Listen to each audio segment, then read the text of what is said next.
चलिए आज हम लोग नेक्स्ट टॉपिक पढ़ेंगे केमिकल काइनेटिक्स में। वो है अभिक्रिया का दर नियम या दर समीकरण। ठीक है, देखते हैं क्या होता है इसमें। परिभाषा क्या लिखेंगे अभिक्रिया का दर नियम का? जो समीकरण अभिक्रिया की दर और अभिकारकों की सांद्रताओं के मध्य संबंध व्यक्त करती है। किसके किसके मध्य? अभिक्रिया की दर और अभिकारकों की सांद्रताओं के मध्य। ठीक है, आप पढ़ के अभिक्रिया की दर हम लोग कैसे निकालते हैं? अभिकारक या उत्पाद की सांद्रता को अगर टाइम से हम डिवाइड कर देते हैं तो वो क्या हो जाता है? अभिक्रिया की दर। इससे पहले हमने आपको ये बताया था। ठीक है, तो अभिक्रिया की दर और अभिकारक की सांद्रताओं के मध्य जो संबंध होता है उसे हम क्या कहते हैं? अभिक्रिया का दर नियम या दर समीकरण कहते हैं। ठीक है, चलिए एक अभिक्रिया के द्वारा हम समझते हैं। किसी अभिक्रिया का दर नियम प्रयोगों द्वारा स्थापित किया जाता है। ये प्रयोग के आधार पर स्थापित होता है, न कि थ्योरी के आधार पर। ठीक है, एक हम अभिक्रिया मान ले रहे हैं। सामान्य अभिक्रिया है AA plus BB gives out PC plus QD, जहाँ A, B, P और Q ये क्या होते हैं? ये होते हैं स्टाइक्योमेट्रिक गुणांक होते हैं। ठीक है, अब देखिए नीचे लिखा हमने, यदि प्रयोगों द्वारा अभिक्रिया की दर अभिकारक A की सांद्रता के प्रथम घात, ध्यान से जिसको सुनिएगा, A की सांद्रता के प्रथम घात और अभिकारक B की सांद्रता के द्वितीय घात के आनुपातिक है तो T समय पर क्या होगा अभिक्रिया की दर? अभिक्रिया की दर आनुपातिक होगा किसके? Active mass A into active mass B की पावर 2। ठीक है, एक्टिव मास हम क्यों लगाते हैं? एक्टिव मास इसलिए लगाते हैं कि ये एक्टिव मास यानी जो बड़ा ब्रैकेट होता है इसे हम लोग क्या कहते हैं? एक्टिव मास कहते हैं।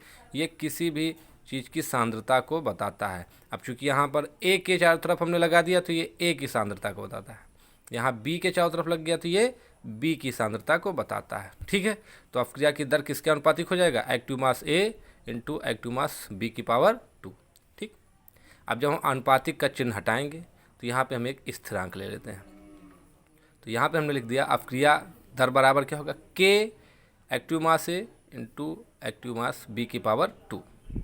ये हमारा जो है इसी को अभिक्रिया दर नियम या अभिक्रिया दर समीकरण कहते हैं। ठीक है, यहाँ पे नीचे लिख दिया है A और B क्या है? A और B यानी एक्टिव मास A और एक्टिव मास B क्रमशः T समय पर अभिकारक A और B की सांद्रताओं को व्यक्त करते हैं तथा K आनुपातिक स्थिरांक है जो अभिक्रिया का वेग स्थिरांक कहलाता। ठीक है, अभिक्रिया फर्स्ट जो भी हम बता के आए हैं ऊपर वही क्या है? अभिक्रिया का दर नियम या दर समीकरण होता है। दूसरा पॉइंट है अभिक्रिया का वेग स्थिरांक। कैसे हम वेग स्थिरांक ज्ञात करेंगे? क्या होता है वेग स्थिरांक? ठीक है, एक फिर हम सामान्य अभिक्रिया ले रहे हैं। A से उत्पाद बन रहा है यानी P, अभिकारक से प्रोडक्ट हम दिखा रहे हैं आपको। अब हम मान लेते हैं, मान लो अभिकारक A की प्रारंभिक मतलब T बराबर 0, यानी जब अभिक्रिया स्टार्ट हुई नहीं है तो प्रारंभिक सांद्रता हम A की क्या मान लेंगे? स्मॉल a मान लेंगे। ठीक है, अब अभिक्रिया स्टार्ट हुई, कुछ देर बाद हमने देखा, मान लीजिए हमने T समय पर देखा, चूँकि अभिक्रिया स्टार्ट हो रही है तो अब A की सांद्रता क्या हो जाएगी? कम होती जाएगी और उत्पाद की सांद्रता बढ़ती जाएगी। तो T समय बाद हमने देखा कि A में से X कम हो गया है, यानी T समय पर A की सांद्रता क्या हो जाएगी? A माइनस एक्स क्या हो जाएगी? A माइनस एक्स है। यदि अभिक्रिया की दर अभिकारक A की सांद्रता के अनुक्रमानुपाती है।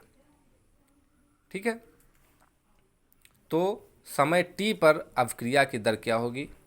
तो dx अपान dt दर हम ले लिए, dx upon dt अनुक्रमानुपाती A minus x. ठीक है, अब अनुक्रमानुपाती को हम हटा देंगे तो क्या होगा? dx अपान dt बराबर k into A minus x, जहाँ k क्या होगा? आनुपातिक स्थिरांक है जिसे अभिक्रिया का वेग स्थिरांक कहते हैं। ठीक है, किसी रासायनिक अभिक्रिया का वेग स्थिरांक के का मान निश्चित ताप पर निश्चित और स्थिर होता है। ताप वृद्धि से वेग स्थिरांक के का मान बढ़ता है। अब आप टेम्परेचर बढ़ाओगे तो वेग स्थिरांक का मान क्या हो जाएगा, बढ़ जाएगा। ठीक है, एक यहाँ पर मैं नोट लगा दिया है।